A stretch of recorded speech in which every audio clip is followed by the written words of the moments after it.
እናደርጋለን። የዛሬው በዓል በመጽሐፍ ቅዱስ ውስጥ መጽሐፍ ቅዱሳዊ መሰረቱ ኦሪት ዘፍጥረት ምዕራፍ 18 እና ኦሪት ዘፍጥረት ምዕራፍ 22 ላይ ያለ ይዘት የምናከብረው በዓል እርሱ ነው። በአጠቃላይ ጥር 7ም ሆነ ዛሬ የምናከብረው መጽሐፍ ቅዱሳዊ መሰረቱ ከኦሪት ዘፍጥረት ምዕራፍ 11 ጀምሮ እስከ ኦሪት ዘፍጥረት ምዕራፍ 22 መጨረሻ ድረስ ያለውን ታሪክ ነው የምናከብረው። በዓሉ እጅግ በጣም ሰፊ ነው። እኔ ኦሪት ዘፍጥረት ምዕራፍ 18 ላይ ብቻ መሰረት አድርጌ ለጥቂት ደቂቃዎች የአብርሃም ድንኳን በሚል ርዕስ ቆይታ እናደርጋለን። የአብርሃም ድንኳን በሚል ርዕስ ለመናገር የወደድኩበት ምክንያት የአብርሃም ድንኳን የተደረገባት ምስጢራት እጅግ በጣም ሰፊ ስለሆኑና እነሱን ይዘን ወደ ቤታችን እንድንሄድ ስለፈለኩ ነው። ባጭሩ 5ቱ አዕማደ ምስጢራት በአብርሃም ድንኳን ውስጥ ተከናውነዋል። ኦሪት ዘፍጥረት ምዕራፍ 18 ላይ አጠቃላይ ሐሳቦቹ እነዚህን 5ቱን አዕማደ ምስጢራት የምስጢራት ምሰሶዎች የሚገልጡ ናቸው። አብርሃም በሁለት ስሞች የሚታወቅ ነው። አብራምና አብርሃም ተብሎ። አብራም ማለት አበው ሁዳን የጥቂቶች አባት ማለት ነው። አብርሃም ማለት የብዙዎች አባት ማለት ነው። ከመጠራቱ በፊት አብራም ይባል ነበር። ከተጠራ በኋላ አብርሃም ተብሏል። አብርሃም የተጠራበት የመጽሐፍ ቅዱስ ታሪክ ኦሪት ዘፍጥረት ምዕራፍ 12 ከቁጥር 1 ጀምሮ እናገኘዋለን።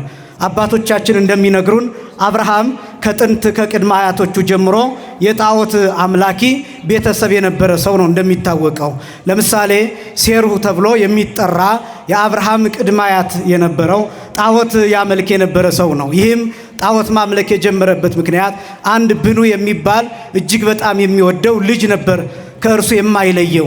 ነገር ግን ወእንዘ በቆኡ ተመስጠ ሕፃን ይላን ገና በሕፃንነቱ ሞተበትን። በዚህ ምክንያት በድኑን ታቅፎ የማያስቀብር ሆነ፣ የማይበላ ሆነ፣ የማይጠጣ ሆነ። ዘመዶቹ ወዳጆቹ መጥተው ለምንድን ነው የማትበላው የማትጠጣው ይሉታል። ከልጅ አልለይም ይላቸዋል። እንግዲያውስ ሙት የሚያስነሳ ከዚህ ሀገር አለና ሂደህ አምጥተህ ልጅህን አስነሳ ብለው ወደ ሌላ ሀገር እሱን ልከው እሱ ከሄደ በኋላ ልጁን ቀብረው፣ ነገር ግን ልጁን የሚመስል እንጨት ሰርተው አይን አውጥተው እጅግር ሰርተው ጣዖት አዘጋጅተው ለሴሩህ ጠበቁት። ሴሩት ደክሞ ሲመለስ ሙት የሚያስነሳ አጥቶ ሲመለስ አንተ በከንቱ ደከምክ እንጂ ልጅህ ከሞት ተነስቶልሃል አሉት። የት አለ አላቸው። ይዘውት ሄዱ። የጠረቡትን እንጨት አሳዩት። አይን አውጥተው እጅ አውጥተው እግር አውጥተው ልብስ አልብሰው ቀለም ቀብተው አሳዩት። ሴሩህ ያንን ተመለከተ። አንተ ልጄ ብኑ ነህ ብሎ ጠየቀው። በእንጨቱ ያደረው በጣዖቱ ያደረው ጋኔን ሰይጣን አዎ አለው። ያን ጊዜ ከሞት ተነስቷንና ለልጄ ምን ላድርግለት ልጄ ሆይ ምን ላድርግልህ ብሎ ሲጠይቀው ስገድልኝ አለው። ያን ጊዜ ልጄ አምላክ ቢሆን አይደለም ከሞት የተነሳ ብሎ ሰግዶለታል። ጣዖት ማምለክ በዚህ ጊዜ ተጀምሯል። ልጅህን እንጠይቀው እያሉ እየመጡ ሴሩህን ይጠይቁታል። ሴሩህ እየሄደ ለልጁ ሲሰግድ በሱ ያደረ ሰይጣን ከዚህ ቦታ ማዕድን አለ፣ ከዚህ ቦታ ወርቅ አለ፣ ከዚህ ቦታ ብር አለ፣ ከዚህ ቦታ ዕንቁ አለ፣ ከዚህ ቦታ እንዲህ ያለ ነገር አለ እያለ በሱ ያደረ ሰይጣን ይነግረው ስለነበር አምላክ እየመሰለው ለልጁ በየቀኑ እየሄደ ይሰግድለት ነበር። ሌሎችም እየመጡ ልጅህን እንጠይቀው ይሉታል። አይሆንም ልጄን ታደክሙብኛላችሁ ይላቸዋል። እኛ በጠረብነው እንጨት እኛ በሰራነው ጣዖት እንደዚህ ይለናል ብለው በየደጆቻቸው ያን ጊዜ ጣዖት መስራት ጀመሩ። ጣዖት ማምለክ ተጀመረ። ትውልድ ተበከለ፣ ትውልድ ተመረዘ። ዛሬ በየደጃችን ጣዖት እንዳለው ማለት ነው። ዛሬ በየበራችን፣ ዛሬ በየኪሳችን፣ በየስልካችን እያንዳንዱ ጣዖት የሌለው የለም። የገንዘብ ጣዖት ይኖራል፣ የዝሙት ጣዖት ይኖራል፣ የመለያየት ጣዖት ይኖራል፣ ፍቅር የማጣት ጣዖት፣ ሰላም የማጣት ጣዖት፣ ያለመመለስ ጣዖት። እንዲህ አይነት ጣዖቶች በየበራችን አሉ።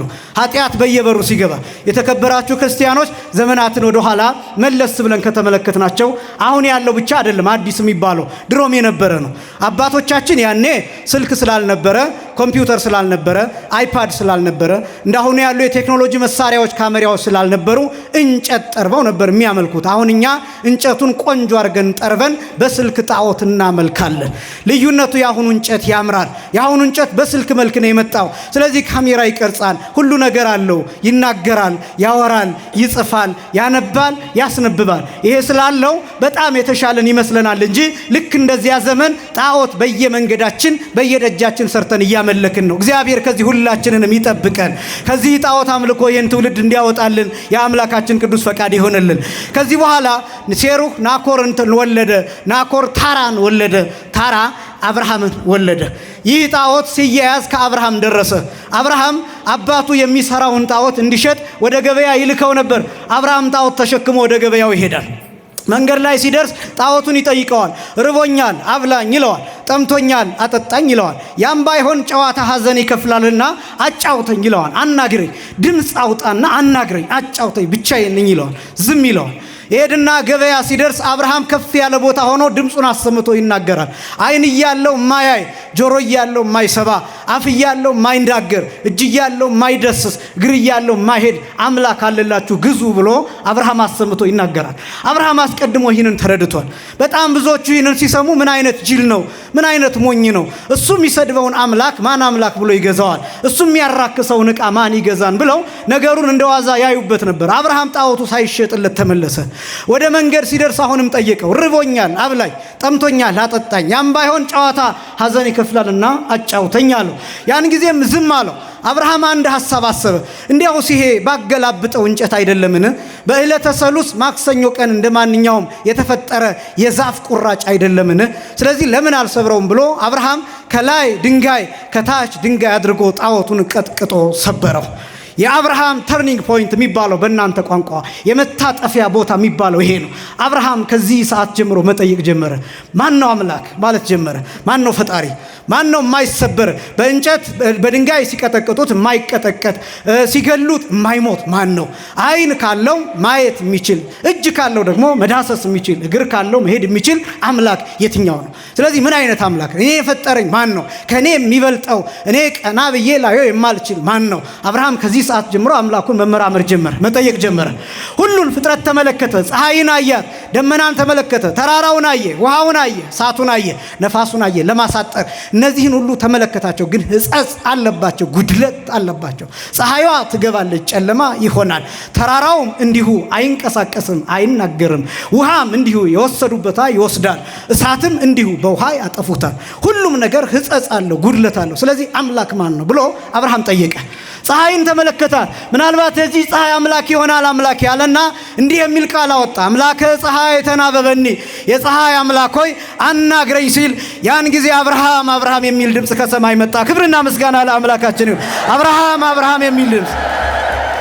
እግዚአብሔር አብርሃምን አናገረው። ፈልጎታል፣ በልቡ ፈልጎታል፣ በጽኑ ፍላጎት ፈልጎታል። ዋሊያ ውሃ ሲጠማ ውሃ ለመጠጣት እንደሚወርድ አብርሃም አምላኩን እንደሱ ፈልጎታል። ልቡን ለእግዚአብሔር አፍስሷል። ጣዖት በሚያመልክ ትውልድ መካከል፣ በተረገመ ትውልድ መካከል፣ ኃጢአትና ነውር ጌጡ በሆነ መካከል የተነሳ አብርሃም፣ በዚያ ትውልድ መካከል የተነሳ አብርሃም እግዚአብሔርን የፈለገ ከእንጨት አምልኮ የወጣ ከጣዖት አምልኮ የወጣ የሰማዩን አባት የሰማዩን አምላክ ማንም ሳይነግረው የተመራመረ ልቡናውን ለእግዚአብሔር የሰጠ ማስተዋሉን ለእግዚአብሔር የሰጠ አይምሮውን እንደ ነጭ ወረቀት እግዚአብሔር እንዲጽፍበት የፈቀደ አብርሃም ያን ጊዜ እግዚአብሔርን ድምፅ ሲሰማ እግዚአብሔር እንዲህ አለው። ኦሪት ዘፍጥረት ምዕራፍ 12 ቁጥር 1 ላይ አብርሃም አብርሃም ጻ እምብሔርከ ወተፈለጥ ማዝማዲከ ወሁር ሀበ ሀገር ዘአነ አርእየከ። አብርሃም ከአባትህ ከወገኖችህ ከዘመዶችህ ሀገር ተለይተው ውጣና እኔ ወደማሳየ ሀገር ሂድ አለው። አብርሃም እግዚአብሔርን በአካል አላየውም፣ ድምፅ ብቻ ነው የሰማው። አብርሃም ይሄን ድምፅ አመነ። ከወገኖቹ ከአባቱ ቤትና እትብቱ ከተቀበረበት ከተወለደበት ሀገር ከተማ ወጥቶ እግዚአብሔርን ተከተለ። ክብርና ምስጋና ለአምላካችን ይሁን። አብርሃም ይህንን አደረገ። ይሄ የአብርሃም ታሪክ መታጠፊያ ቦታ ብቻ አይደለም። የመጽሐፍ ቅዱሱ መታጠፊያ ቦታ ይሄ ነው። ኦሪት ዘፍጥረት ምዕራፍ 11 ላይ እንደምታዩት የሚሰራ ትልቅ ህንጻ ታያላችሁ። ጥር 7 ላይ የምትሰሙት ታሪክ ማለት ነው። እዚያ ባቢሎናውያን ትልቅ ህንጻ ሲሰሩ አብርሃም የፍቅር ህንጻ ይሰራ ነበር። እዚያ ትልቅ ህንጻ ሲሰራ አብርሃም ድንኳን ሰርቶ እንዲኖር እግዚአብሔር መርጦታል። እዚያ ፍቅር ታጥቷል። እዚያ መደበላለቅ ተከስቷል። እዚያ የቋንቋ መደበላለቅ ተከስቷል። አብርሃም ግን ፍቅር በሚባል ቋንቋ የእግዚአብሔርን ድምፅ ሰምቶ ካራንን ለቆ ሊቃውንቱ ሌሊት ሲያመሰግኑበት እንደነበረ ወፃ ምድረ ካራን ወአ ብሔረ ከነአን ከካራን ወጥቶ ወደ ከነአን ሄደ ብለው እንዳመሰጠሩት ወደ ከነአን ሄደ፣ ወደ ተስፋይቱ ምድር ሄደ፣ ድንኳን ተከለ። አብርሃም በዚያ ድንግዳ እየተቀበለ እግዚአብሔርን እያከበረ ይኖር ነበር። ኦሪት ዘፍጥረት ምዕራፍ 18 ከቁጥር 1 ጀምሮ ያለው ታሪክ ከዚህ በኋላ ይቀጥላል። አብርሃም እንግዳ የሚቀበል የትውልዱ ምልክት የነበረ ሰው ነው። የሚያልፈውን የሚያገድመውን ዘር ሳይጠይቅ አንተ ምንድነህ ከየት ነው የመጣኸው ሳይል ድሃውን ሁሉ እየተቀበለ ያስተናግድ የነበረ ሰው ነው። ይሄ ብቻም አይደለም። አብርሃም እንግዳ ሲያጣ ጾሙን ይውልና ያድር የነበረ ሰው ነው።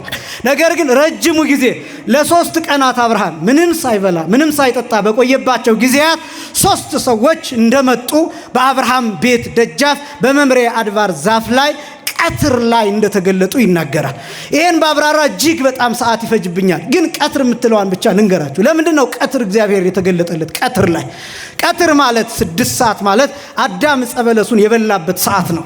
በኋላ ዘመን ክርስቶስም ከመስቀል ጋር አካሉ የተገናኘበት ሰዓት 6 ሰዓት ነው። እግዚአብሔር ሳምራዊቷን ሴት ውሃ ጠጭኝ ብሎ የጠየቀበት ሰዓት 6 ሰዓት ነው። ብዙ አባቶቻችን መልካም ሥራ የሰሩበት 6 ሰዓት ነው።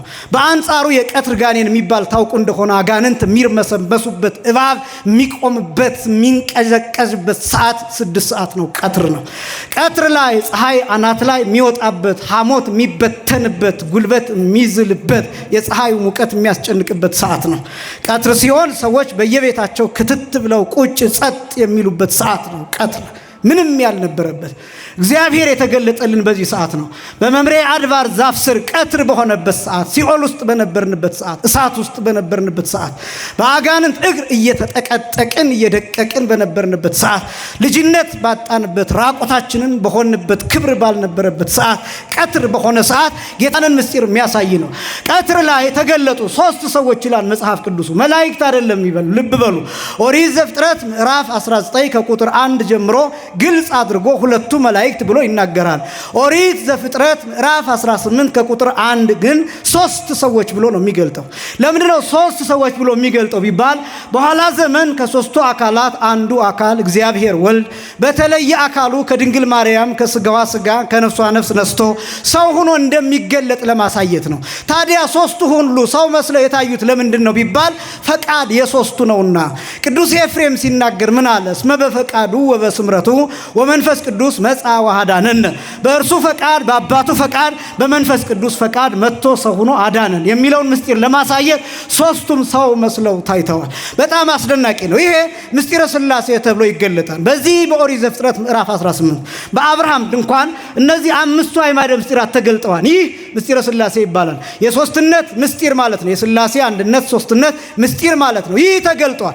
3 መሆናቸው ከዚያ ደግሞ አንድ መሆናቸው በምን ይታወቃል ቢባል አብርሃም በምስጢር አውቆ በጸጋ አውቆ 3 መስፈሪያ ዱቄት ወስደሽ አንድ አድርገሽ ጋግሪ አላት።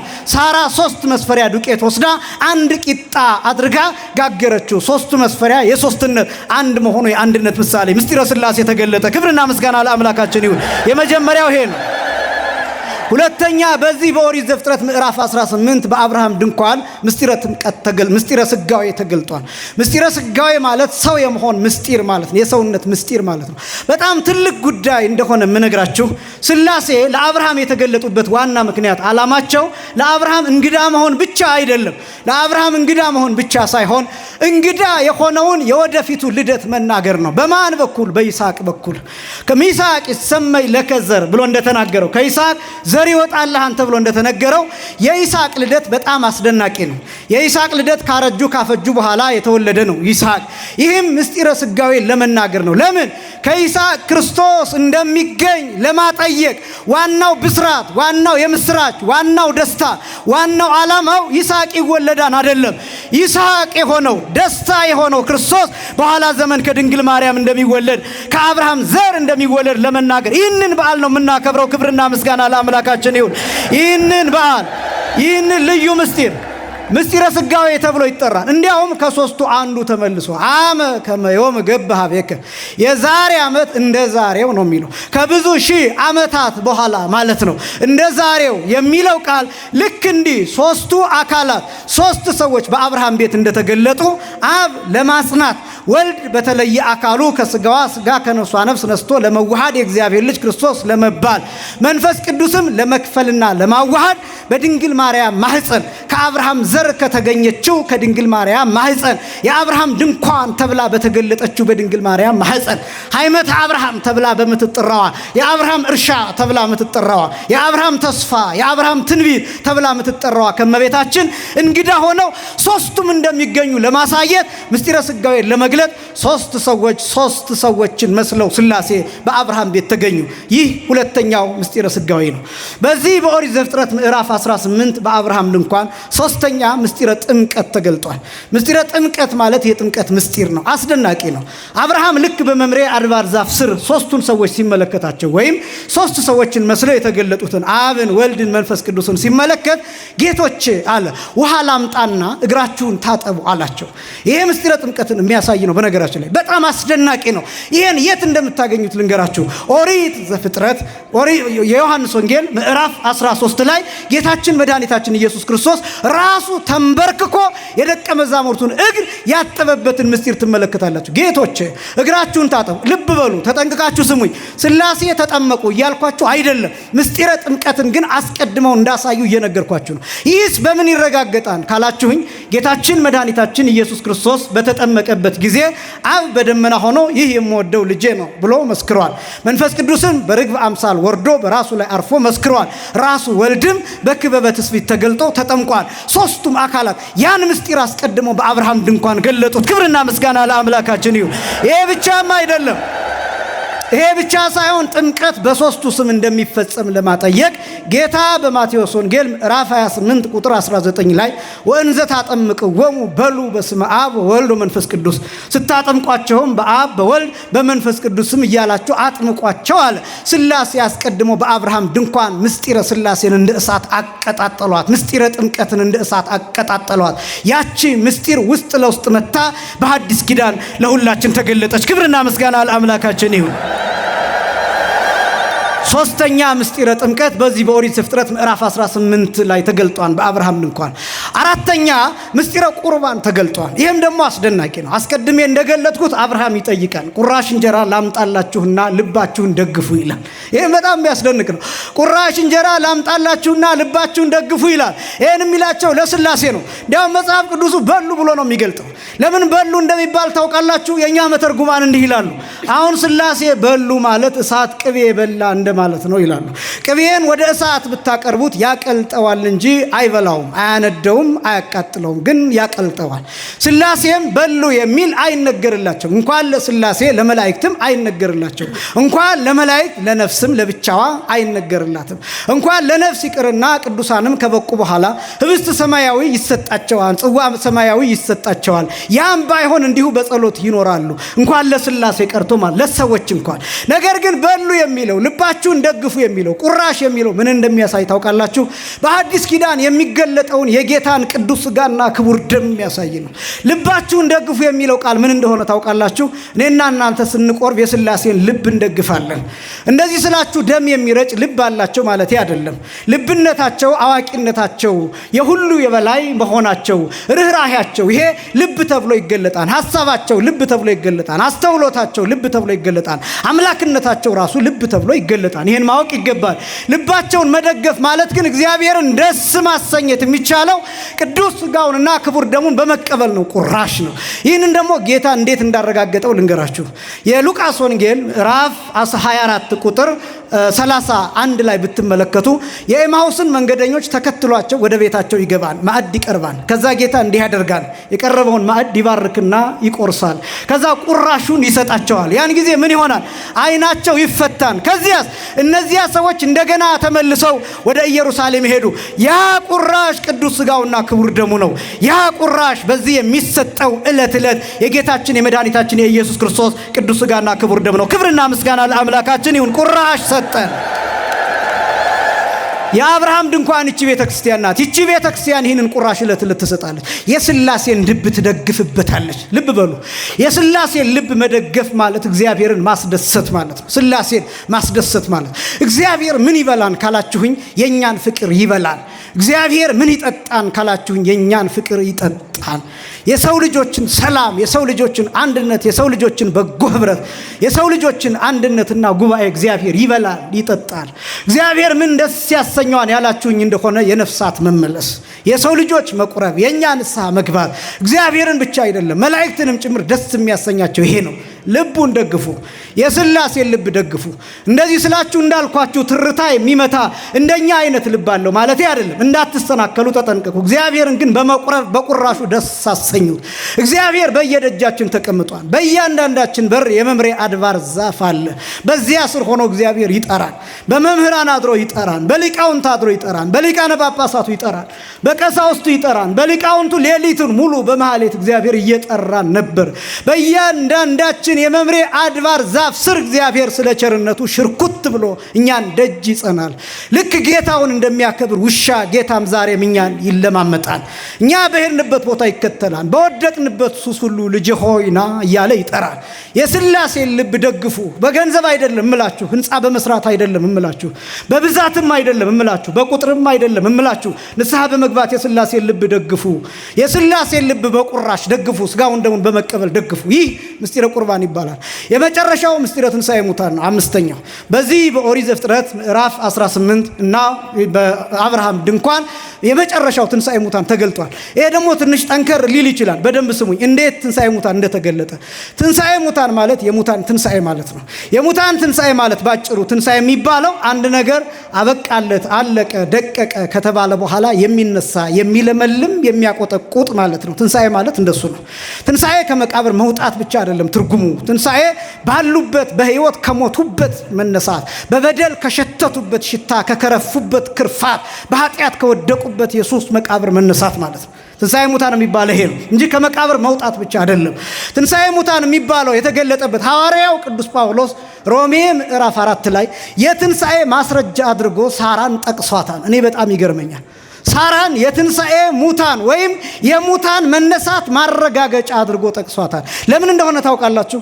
ኦሪት ዘፍጥረት ምዕራፍ 18 ላይ የሚገልጠው ሳራ ወርሃዊ ልማዷ ተቋርጦ ነበር። ወርሃዊ ልማድ አታይም ነበር። ለምን? ከ90 ዓመት በላይ ነበረች ሳራ። አብርሃምም አርጅቶ ሸምግሎ ነበር። ሰውነቷ እንደ በድን ሆኖ ሳለ፣ ሙቀት ልምላሜ ተለይቶት ሳለ፣ ወርሃዊ ልማድ ከእርሷ ተቋርጦ ሳለ፣ ወርሃዊ ልማድ ማለት ባዮሎጂካል የሆነው ሳይክል ተቋርጧን ማለት ነው። ይሄ የስነ ህይወት የሚባለው ዑደት እሱ ከእርሷ ተቋርጧን ማለት ነው። ሰውነቷ ህይወት አይቀጠልበትም፣ እንደ በድን ሆኗል ማለት ነው። ይሄ ማለት ነው ወርሃዊ ልማድ መቋረጥ ማለት። ወርሃዊ ልማድ የሚባለው በየወሩ የሚፈስ እንቁላሉ የወንድ ዘር ካላገኘ ልጅ ለመሆን እድል ከሌለው ደም ሆኖ ማሾ የሚፈስበት ሂደት ነው። ወርሃዊ ልማድ ማለት ይሄ ነው። ሳይንሱ እንደዛ ነው የሚለው። ሳራ እንቁላል በሰውነቷ መዘጋጀት ቆሟል። ህይወት ተቋርጧል። ህይወት የሌለበት እንደ በድን ሙቀት ልምላሜ ተለይቶት እንደ በድን ሆኖ የነበረው ሰውነቷ ከሥላሴ ቃል ሲሰማ ይስሐቅ ተጸነሰበት። ክብርና ምስጋና ለአምላካችን ይሁን። እንደ በድን ሆኖ የነበረው ሰውነቷ እንደ በድን ሆኖ የነበረው ሰውነቷ ነፍስ ዘራ፣ እንደገና ህይወት ተገኘበት። ይሄ ነው እንደሚገርማችሁ። ህይወት መገኘቱ ብቻ አይደለም፣ ተራ ልጅ አይደለም የተገኘው። እመቤታችን የምትገኝበት ክርስቶስ የሚገኝበት ዘር ይስሐቅ ሙታለች፣ እንደ በድን ሆናለች ከተባለችዋ ሳራ ማህፀን ተወለደ። ክብርና ምስጋና ለአምላካችን ይሁን። አስደናቂ ነው ይሄ። ይሄ የትንሣኤ ሙታን ምሳሌ ተብሎ በቅዱስ ጳውሎስ ተጠቅሷል። አምስቱ አዕማደ ምስጢር ደግሞ በጣም የሚገርመውን ሌላኛውን ደግሞ ላሳያችሁ። ይስሐቅ ከተወለደ በኋላ አብርሃም ይስሐቅን እንዲሰዋው እግዚአብሔር ጠይቆታል። ለምንድን ነው ቢባል ይስሐቅ ክርስቶስ የሚገኝበት ነው። እግዚአብሔር ማሽተት የሚፈልጋቸው መስዋዕቶች አሉ። እግዚአብሔር ማየት የሚፈልጋቸው ፈቃዶች አሉ። ይሄ የመጨረሻው ነው። ኦሪት ዘፍጥረት ምዕራፍ 22 ላይ ሌሊትም ሊቃውንቱ ሲያመሰግኑት እንደነበረው አብርሃም ወሰደው ለይስሐቅ ወልዱ ልጁን ይስሐቅን ወሰደው እያሉ ሲያመሰግኑበት እንደነበረው በቅዱስ ያሬድ ዜማ ይህንን የትንሣኤ ሙታን ምሳሌ የሆነውን ይስሐቅን ካደገ በኋላ በእግሩ መሮጥ ከጀመረ በኋላ መታዘዝ ከጀመረ በኋላ እግዚአብሔር አብርሃምን አንድ ልጅን ሰዋልኛል። አንድ ልጅህን ሰዋልኝ። የምትሰዋበትን ቦታ እኔ እነግርሃለሁ፣ ጊዜውንም እኔ እነግርሃለሁ። የምትሰዋው ከነገ ወዲያ ነው። አሁን ከነገርኩ ከ3ኛው ቀን በኋላ ነው የምትሰዋው ይለዋል። በ3ኛው ቀን ትሰዋዋለህ። የምትሰዋው ቦታ ደግሞ ሞሪያም የሚባል ተራራ ነው ይለዋል። ሌላ እንዳታስከትል፣ ልጅህን ብቻ ይዘህ ባሮችህን አስከትለ ወደ ተራራው ስትወጣ ግን ብቻህን እንድትሄድ ይለዋል እግዚአብሔር። አብርሃም ለሚስቱ ለሳራ አልነገራትም። ይህንን ቃል ከእግዚአብሔር ይሰማል። የሚገርም እኮ ነው። ካረጀ ካፈጀ የወለደው ከሸመገለ የወለደው የትንሣኤ ሙታን ምሳሌ ሆነው ከመቃብር የወጣበት ታሪኩን የቀየረበት ታሪኩ የተለወጠበት አብርሃም ልጁን ወደ ተራራ ይዞ ሄደ። 3 ቀን ተጓዘ፣ 3 ቀን ገሰገሰ። ወደ ተራራው ይዞት ወጣ። ጽንሁ ዝየ አነ ወወልድየ ሰጊደን ንገብ፣ እናንተ እዚህ ቆዩኝ እኔና ልጄ ሄደን እጅ ነስተን እንመለሳለን ብሎ ቀና ሲል ተራራው ላይ የብርሃን መስቀል ተተክሏል። እየታየው የነበረው የሐዲስ ኪዳኑ ምስጢር ነበር። ያ በቀራንዮ የሚሰዋው በመስቀል የሚሰቀለው ጌታ፣ ያ ደሙ እየተዘራ ምድሩን እስኪያርሰው አፈሩን ጭቃ እስኪያደርገው ድረስ ደሙ ከመስቀል ይወርድ የነበረው ጌታ እሱ እየታየው። ምክንያቱም እሱ ነው የሚሰቀለው፣ የሚቤዠን ቤዛችን እሱ ስለሆነ፣ መድኃኒታችን እርሱ ስለሆነ እሱ እየታየው። ግን እሱ የሚገኘው ከይስሐቅ ነው። ስለዚህ ከይስሐቅ የሚገኘው ዘር አስቀድሞ ከመሰዋቱ በፊት ይስሐቅን በህሊናው እንዲሰዋለት እግዚአብሔር ፈለገ። ስለዚህ አብርሃም ይስሐቅን ይዞት ወደ ተራራ ወጣ። ልጁ ግን ጠየቀው። ይስሐቅ እንዲህ አለው፣ ያ የዚያ ትውልድ ልጅ፣ ያ የአብርሃም ልጅ፣ ያ የደጉ ልጅ፣ ያ የእንግዳ ተቀባይ ልጅ፣ ያ ሥላሴ ተናግረውለት ብስራት ተናግረውለት የተወለደው ልጅ፣ ያ ምስኪን፣ ያ ታዛዥ፣ ያ ቅን፣ ያ ሽማግሌ የሚያከብረው፣ ያ አባቱን የሚወደው፣ ያ እናቱን የሚያከብረው ይስሐቅ አባቴ ልጄ ዝም ብሎ አያለው። መስዋዕቱ ማን ነው? በጉ የለም። እንጨት አያለው፣ ካራውን አያለው፣ መሰዊያውን አያለው፣ ነገር ግን በግ አይታየኝም ይለው። አርምም ወልድየ በግዖሰ ይአምር እግዚአብሔር፣ ልጄ ሆይ በጉን እግዚአብሔር ያዘጋጃል፣ በጉን እግዚአብሔር ያውቃል፣ አንተ ዝም በል ይለዋል። ልጁ ታዛዥ ነው፣ ዝም አለ። ሰውነቱ ነገረው፣ ምንም የለም። እንዲያው ባይህ የምትሰዋው እኔን ይመስለኛል አለው። ልጄ አትጎዳበትም አለው። ይስሐቅ ያለው እንዲህ ነው፣ ደፍተህ ረደኝ ነው ያለው። አይኔን ብታይ ትራራለህ፣ ከአምላክ ጋር ትጣላለህ፣ ከእግዚአብሔር ጋር ትጣላለህ። ምናልባት የዛሬ ትውልድ ከእግዚአብሔር ጋር የሚጣላም የሚያጣላም ነው። በእውነት ይቅር በሉኝ። እንዲህ አይነት ነገር ደጋግሜ ስናገር በተግሳጽ ለማስጨነቅ አይደለም፣ ግን ደግሞ መፈተሽ ስለሚገባ ነው። አባቶችን የማያከብር ብዙ ነው። እንኳን ደፍተህ ረደኝ ማለት ይቅርና አይኔን ብታይ ከእግዚአብሔር ጋር ትጣላለህ ማለት ይቅርና አባቶቹን ከእግዚአብሔር ጋር የሚያጣላ እሱ ከእግዚአብሔር ጋር የሚጣላ አማላጆቹን የሚገፋ ካህናቱን የሚገፋ መነኮሳቱን የሚገፋ ሽማግሌ የማያከብር ትውልድ እየተፈጠረ ነው።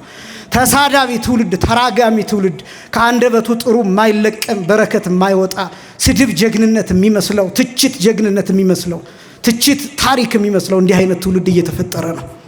ሊቃነ ጳጳሳትን የማያከብር፣ መምህራንን የማያከብር፣ ሊቃውንቱን የማያውቅ፣ ለሀገር ውለታ የዋሉለትን ማያውቅ፣ አገር ያቀኑ ቦታ ያቀኑ ሰዎችን ቀጥቅጦ በገጀራ ቆራርጦ በጆንያ የሚጥል ትውልድ እየተፈጠረ ነው። ሰው ዘቅዝቆ ሰቅሎ እንደ ቲያትር፣ እንደ ፊልም፣ እንደ ድራማ የሚያይ ትውልድ ፈጥረናል። ርጉዝ የሆኑ ሴቶች ሆዳቸውን ሰንጥቆ ጽንስ የሚያወጣ የአንዳንዶቹን ኩላሊቶቹን በእሳት ጠብሶ የሚበላ ትውልድ፣ ሰውን ከነ ህይወቱ የሚያቃጥል ትውልድ እየፈጠረ ነው። እንዲህ አይነት ትውልድ በተፈጠረበት ሁኔታ ማፈር ይገባናል። ይሄ ለማንም የሚሰጥ አይደለም፣ ለየትኛውም ክልል አይደለም። እንደ ቤተ ክርስቲያን ታቦት እንዳለው፣ ሃይማኖት እንዳለው፣ መንፈሳዊ እንደሆነ ህዝብ፣ ታሪክና እሴት እንዳለው ህዝብ ሁላችንም ልናፍርበት የሚገባ ነው። ይሄ የኢትዮጵያ የትኛውም ጠረፍ ላይ ሊሆን ይችላል የተደረገው፣ ግን እዚህ ሆነ ማፈር አለብህ፣ እዚህ ሆነሽ ማፈር አለብሽ። እኔ ነኝ ማለት አለብህ፣ እኔ ነኝ ማለት አለብሽ፣ እኔ ነኝ ማለት አለብን። ኃላፊነት መውሰድ አለብን። እንዲህ አይነት ትውልድ ይስሐቅ ግን ለአባቱ የመለሰለት መልስ ረደኝ አለው። ታዘዘ፣ እስከ ሞት ድረስ ታዘዘለት። የይስሐቅ እስከ ሞት ድረስ መታዘዝና አብርሃም ልጁን እስከ ሞት ድረስ ለመሰዋት ዝግጁ መሆኑ አባትነቱ ተገለጠ። ደግሞ አባትነትን ተመልከቱት። የዚህ ዘመንን አባትነት፣ የዚህ ዘመን አባትነት እጅግ በጣም ከባድ ነው። አብርሃም ልጁን ለመሰዋት ታዘዘ። እናንተ ልጆቻችሁን ከእንቅልፍ መቀስቀስ ይከብዳችኋል። በእናንተ ቤት ሳስባችሁ ሞታችኋል። ቅዳሴ ለማስቀደስ ልጆቻችሁን አይ ይበርዳታል፣ ብርዱ እንደዚህ ያደርጋታል፣ አይ እንቅልፏን ትጨርስ፣ አሳዝናኝ እኮ ነው እያላችሁ ለቅዳሴ ማምጣት ለስጋው ደግሞ ማቅረብ እንኳን ያቀታችኋል። ወላጆች ሆናችሁ አባቶች ሆናችሁ አዝናችሁ ሙታችሁ እግዚአብሔር እንዳያሳድጋቸው፣ እግዚአብሔር እንዳይባርካቸው፣ እድሜያቸው እንዲቆረጥ የምታደርጉ በጣም ብዙዎች ናቸው። ምን ይሆናሉ ከእንቅልፋቸው? በሳምንት አንድ ቀን እንቅልፋቸው ቢቋረጥ ምን ይሆናሉ? ቢበርዳቸውስ ምን ይሆናሉ? ልጅና ፊት አይበርደውም አይደለም የሚባለው በአባባሉ። እንኳን መጥተው በእግዚአብሔር ፊት ቢሞቃቸው ምን አለ? በሙቀት ቢያድጉ፣ በሙቀተ ጸጋ ቢያድጉ፣ በጥበብ ቢያድጉ፣ በሞገስ ቢያድጉ፣ በእውቀት ቢያድጉ፣ በመንፈስ ቅዱስ ፊት ቢመላለሱ፣ በቅዱሳኑ ፊት ቢመረቁ ምን አለበት? አባቶቻችን ሊቃነ ጳጳሳቱ ቢባርኳቸው ምን አለበት? መጥተው ጸበሉን ቢጠጡ፣ እምነቱን ቢቀቡ፣ ይችን ቤተ ክርስቲያን እያዩ ልክ ከሊቃውንቱ ጋር ደብረ ብርሃን የሚለውን እያመሰገኑ የሀገር ፍቅር፣ የቦታ ፍቅር፣ የቤተ ክርስቲያን ፍቅር የታሪክ ፍቅር፣ ታሪክን የመጠበቅ ኃላፊነትን እየተማሩ ቢያድጉ ችግሩ ምንድነው? በጣም ብዙዎቻችን ልጆቻችንን ውድ ትምህርት ቤት እናስተምራቸዋለን። ሰንበት ትምህርት ቤትማ አይገቡም የኛ ልጆች። ምን በወጣቸው? የኛ ልጆች ዲያቆን እንዴት ይሆናሉ? ኋላ ቀርነት ነው። ቄስ እንዴት ይሆናሉ? እንዴት አገልጋይ ይሆናሉ? ቄስ እንዲኖር እንፈልጋለን። ልጅህ ግን ቄስ እንዲሆን አትፈልግም። ዲያቆን እንዲኖር እንፈልጋለን። ዲያቆን እንዲሆኑ ልጆቻችሁ አትፈልጉም።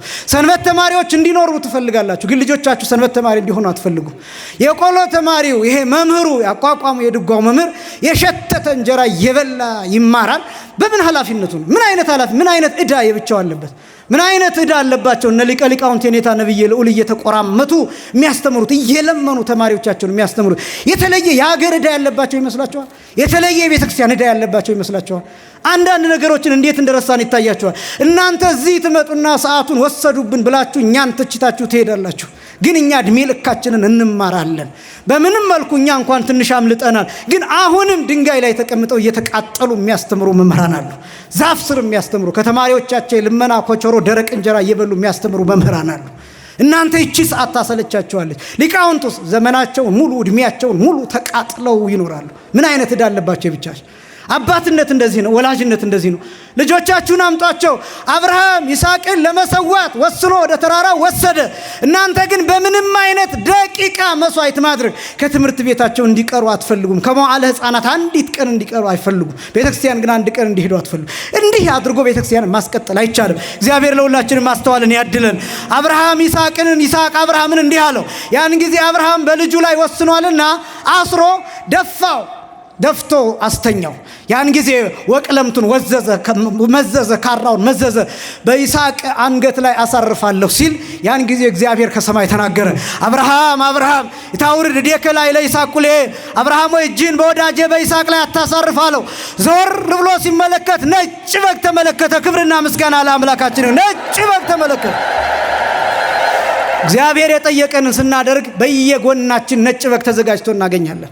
የሚያስፈልገንን ነገር እናገኛለን። ዛሬ እዚህ ስላከበረን፣ እዚህ ስላነገስን፣ ከዚህ ስንወጣ እግዚአብሔር ለእያንዳንዳችን የሚያዘጋጀው ነጭ በግ አለ። ነጭ እድል፣ መልካም እድል፣ ጥሩ እድል፣ በጎ እድል፣ እንዲህ አይነት እድሎችን እግዚአብሔር ያዘጋጃል። ከእግዚአብሔር ፊት ቆይተን ስንሄድ ማለት ነው። አብርሃም ተመለከተ። የእኛ ሊቃውንት እንዲህ ይላሉ። በተለይ የቅኔ መምህራን በይስሐቅ አንገት አሰረ ደም ተገኝቷል ይላሉ። እኔ ይገርመኛል። የቅኔ መምህራን ከሚዘርፉበት ቅኔ ከሚዘርፉበት አንዱ የአብርሃም ይስሐቅን አርዶታል። በቃ በህሊናው ሰውቶታል።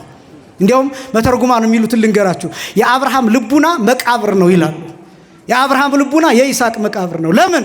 አብርሃም 3 ቀን ሙሉ ወደ ተራራው ሲጓዝ በልቡናው ይስሐቅን እንዴት እንደሚያርደው እያሰበን ሄደው።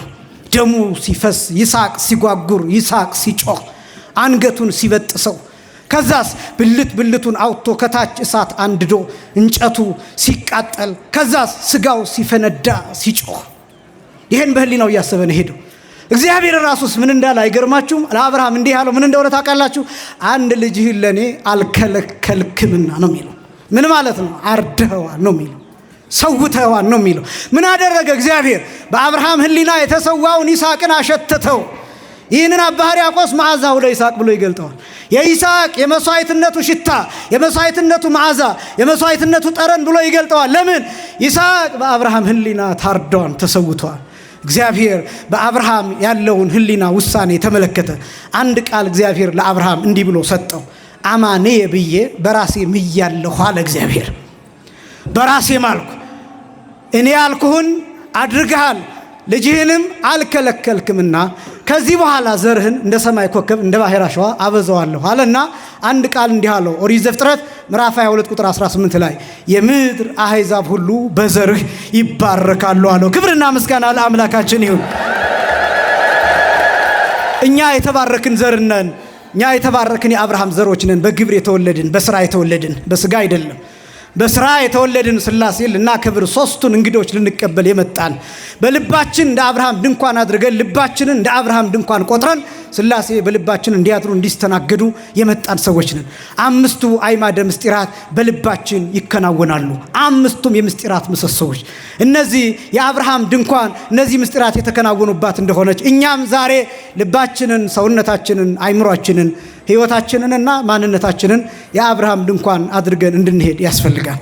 የአብርሃም ድንኳን ሁሉ የተስተናገደበት፣ ሁሉ የተከበረበት፣ ሁሉ ፍቅር ያየበት፣ ሁሉ የጠገበበት፣ ሁሉ የበላበት፣ ሁሉ የጠጣበት ሥላሴ የተስተናገዱበት ነው የአብርሃም ድንኳን። የኛ ልብም ሰዎች የሚያርፉበት፣ የሰዎች ሕይወት የማይጨልምበት፣ ሰዎች ደስ የሚሰኙበት፣ ሰዎች የሚጽናኑበት ልብ ሊኖረን ይገባል። የይቅርታ ልብ፣ የምህረት ልብ ሊኖረን ይገባል። የፍቅር ልብ ሊኖረን ይገባል። የመቀበል ልብ ሊኖረን ይገባል። የንስሐ ልብ ሊኖረን ይገባል። የመለወጥና የመታደስ ልብ ሊኖረን ይገባል። ያን ጊዜ የኛ ልብ የአብርሃም ድንኳን ተብሎ ይጠራል። ያን ጊዜ ሥላሴ እዚህ ደብረ ብርሃን ሥላሴ ብቻ ሳይሆን በየቤታችንም ብቻ ሳይሆን በሄድንበት ቦታ ሁሉ በልባችን ይገለጣሉ። ሥላሴ በልባችን በአእምሯችን እንዲገለጡ ልባችን የአብርሃም ድንኳን እንዲሆን የአምላካችን ቅዱስ ፈቃድ ይሆንልን። የአብርሃምን በረከት በሁላችንም ላይ ያሳደረብን ያስተማረን የአባቶቻችን አምላክ እግዚአብሔር ይክበር ይመስገን። ወስብሐት ለእግዚአብሔር።